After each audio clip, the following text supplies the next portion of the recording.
آج کی اس ویڈیو میں ہم خارش یعنی سکیبیز کے بارے میں پڑھیں گے، اس کے اسباب، اس کی علامات اور اس کے اصول علاج کے ساتھ ساتھ اس میں ہم یہ بھی پڑھیں گے کہ یہ مرض یعنی سکیبیز کس کس مزاج میں یا کس کس تحریک میں سامنے آتا ہے اور اس کے مطابق اس کا اصول علاج کیا ہوگا۔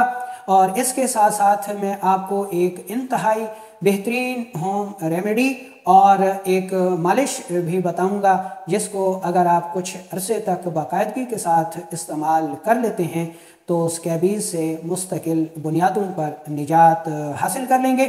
السلام علیکم ورحمۃ اللہ وبرکاتہ۔ میرا نام حکیم لیاقت علی کھچی ہے اور میں گورنمنٹ طبیہ کالج بہاولپور سے رجسٹرڈ طبیب ہوں، اور آپ دیکھ رہے ہیں ہمارا یوٹیوب چینل حکیم لیاقت بھائی۔ تو چلتے ہیں اور شروع کرتے ہیں آج کی اس انٹرسٹنگ ویڈیو کو۔ تو اپنے ٹاپک کی طرف بڑھنے سے پہلے آپ سے گزارش ہے کہ اگر آپ نے ہمارا یہ چینل سبسکرائب نہیں کیا تو جلدی سے اسے سبسکرائب کر لیں اور ساتھ لگے گھنٹی کے بٹن کو بھی دبا دیں تاکہ طب و صحت کے موضوع پر ہر نئی آنے والی ویڈیو آپ کو سب سے پہلے ملتی رہے۔ تو دوستو، سب سے پہلے ہم اس مرض کے اسباب دیکھ لیتے ہیں۔ دوستو، جب ہمارے خون سے فاسد مادوں کا اخراج نہیں ہوتا تو یہ فاسد مادے ہمارے جسم میں رک کر ٹاکسن پیدا کر دیتے ہیں، ہمارے خون کو آلودہ کر دیتے ہیں، جس کی وجہ سے جو ہے ہمارا خون آلودہ ہو جاتا ہے اور جسم پر خارش نمودار ہو جاتی ہے۔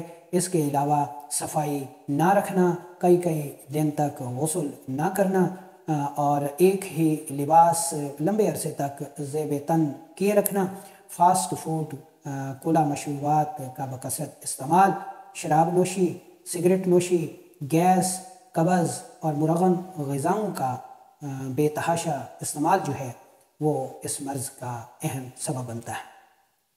اب ہم چلتے ہیں اور دیکھ لیتے ہیں اس مرض کی علامات۔ تو دوستو، اس مرض میں خارش انتہائی شدید ہوتی ہے جو کہ پورے جسم سر سے لے کر پاؤں تک ہو سکتی ہے، یا پھر جسم کے کسی مخصوص حصے پر بھی ہو سکتی ہے، جیسا کہ مردوں میں عضو تناسل پر شدید قسم کی خارش ہوتی ہے، یا پھر خواتین میں جو ہے بچہ دانی میں شدید خارش جو ہے وہ سامنے آتی ہے۔ دن کی نسبت رات کو یہ خارش زیادہ تنگ کرتی ہے، بار بار خارش ہوتی ہے، یہاں تک کہ مریض خارش کرتے کرتے خود کو زخمی کر لیتا ہے، اور بعض اوقات مرض کی شدت کی حالت میں جسم سے جو ہے وہ چھلکے بھی اترنا شروع ہو جاتے ہیں۔ اس کیفیت کو سورائسس بھی کہا جاتا ہے۔ تو یہ ہو گئے اس مرض کی جو ہے علامات۔ تو اب ہم تشخیص کی طرف بڑھتے ہیں کہ اس مرض کی تشخیص ہم کیسے کریں گے۔ تو دوستو، یہ مرض دو تحریکوں میں سامنے آتا ہے، یعنی عضلاتی اعصابی تحریک میں اور عضلاتی غدی تحریک میں یہ مرض جو ہے وہ سامنے آیا کرتا ہے۔ اگر عضلاتی اعصابی تحریک ہوگی تو گیس ہوگی، قبض ہوگی، شدید خارش ہوگی، نبض حرکت میں تیز ہوگی، قوام میں موٹی ہوگی اور پیشاب جو ہے وہ سرخی مائل آئے گا۔ اگر ایسی کنڈیشن ہو یعنی تحریک عضلاتی اعصابی ہو تو اس کا جو اصول علاج بنے گا وہ قانون مفرد اعضاء کے مطابق حب صابر بہترین دوا ہے، یعنی ہم عضلاتی غدی علاج کریں گے۔ حب صابر کی ایک گولی صبح دوپہر شام استعمال کریں، اور اس کے ساتھ آپ عضلاتی غدی ملین بھی استعمال کر سکتے ہیں۔ اگر اس کے ساتھ مریض کو خارش ہو یعنی قبض ہو تو رات سوتے وقت عضلاتی غدی مسہل کی ایک خوراک بھی آپ دے سکتے ہیں۔ سادہ روغن سرسوں لے کر پورے جسم پر اس کی مالش بھی کر سکتے ہیں۔ تو یہ ہو گیا عضلاتی اعصابی تحریک کا علاج۔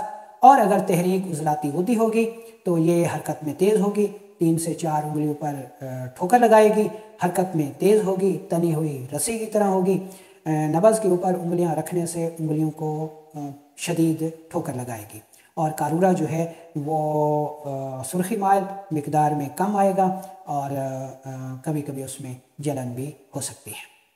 اگر تحریک عضلاتی غدی ہو تو اس کا علاج ہم نے غدی عضلاتی ملین، جس کو 4 ملین بھی کہا جاتا ہے، اس کے ساتھ کریں گے، یعنی غدی عضلاتی ملین کی ایک نخودی گولی صبح، ایک دوپہر اور ایک شام استعمال کروائیں گے۔ اگر مریض کو قبض ہوگی تو مسہل غدی عضلاتی کی ایک خوراک رات سوتے وقت بھی دیں گے، اور مالش کے لیے ہم روغن سرسوں اور کیسٹر آئل برابر وزن ملا کر جو ہے مالش بھی کر سکتے ہیں۔ یہ ہو گیا اس کا اصول علاج۔ تو اب ہم چلتے ہیں عام احباب کے لیے ایک بہترین ہوم ریمیڈی اور پھر مالش کے لیے ایک تیل۔ تو ریمیڈی جو ہم بتانے والے ہیں اس کو آپ نوٹ کر لیں۔ اس میں پہلے نمبر پر ہے اجوین دیسی، جو کہ آپ نے 40 گرام لینی ہے۔ دوسرے نمبر پر ہے رائی، یہ بھی آپ نے 40 گرام لینی ہے۔ تیسرے نمبر پر ہے بابچی، یہ بھی آپ نے 40 گرام لینی ہے۔ اور چوتھے نمبر پر ہے گندھک آملہ سار، اس کو آپ نے 120 گرام لینا ہے۔ گندھک آملہ سار سے پریشان ہونے کی ضرورت نہیں ہے، یہ بہت ہی محفوظ چیز ہے، اور جس گندھک کے ساتھ آملہ سار لکھا ہوا ہو تو اس کا مطلب یہ ہے کہ یہ کھانے کے لیے استعمال ہوگی۔ تو یہ چاروں چیزیں لے کر صاف ستھری کر کے انتہائی باریک پاؤڈر کر لیجئے، اور 500 ملی گرام سے 1 گرام تک صبح دوپہر شام استعمال کر سکتے ہیں۔ یہ بہت ہی محفوظ دوا ہے، 2 سال سے لے کر 5 سال تک کے بچوں کو بھی آپ 1 رتی کی مقدار میں استعمال کروا سکتے ہیں۔ اچھا، اب خارش کے لیے ایک لوشن، یہی جو دوائی گندھک آملہ سار، بابچی، رائی اور اجوین دیسی والی ہم نے بنائی ہے، اس میں آپ 25 گرام دوا الگ کر لیں۔ اس 25 گرام دوا کو 250 ml یعنی 1 پاؤ روغن سرسوں لے لیں، اس کو گرم کر لیں، اور گرم کرنے کے بعد آگ سے اتار لیں، اور یہ 25 گرام سفوف جو ہے اس میں مکس کر دیں، تو یہ آپ کے مالش کی، خارش کے مالش کی بہترین جو ہے دوا تیار ہے۔ اس کو استعمال کرنے کا طریقہ یہ ہے کہ صبح غسل کر لیں، جسم کو صاف کر لیں، اور خشک کرنے کے بعد اس تیل کی سر سے لے کر پاؤں تک مالش کریں، یعنی لگا دیں، اور شام کو نہا لیں، اور پھر شام کو جو لگائیں گے تو وہ صبح نہا لیں۔ 3 دن سے زیادہ آپ نے اس مالش والی دوا کو استعمال نہیں کرنا، جبکہ جو کھانے والی دوا ہے وہ آپ 15 سے 20 دن تک استعمال کریں گے تو انشاءاللہ یہ جو اسکیبیز ہے، خارش ہے، سورائسس ہے، اس کا خاتمہ ہو جائے گا۔ اچھا، یہ تو ہو گیا اصول علاج مالش کی دوا۔ اب آپ نے غذا کو دیکھنا ہے کہ کون سی غذائیں اس مرض میں آپ نے بند کر دینی ہے اور کون سی غذائیں آپ نے استعمال کرنی ہیں۔ وہ غذائیں آپ نے بند کر دینی ہیں جو ترش ہیں، جو تیزابی ہیں، جیسا کہ کھلا مشروبات ہو گئے، بریانی ہو گئی، بڑا گوشت ہو گیا، مچھلی ہو گئی، آلو، مٹر، چنے کی دال، چنا، فالسا، آلو بخارا، سیب، املی، یہ ساری چیزیں آپ نے سختی سے بند کر دینی ہیں۔ اور آپ نے استعمال کیا کرنا ہے؟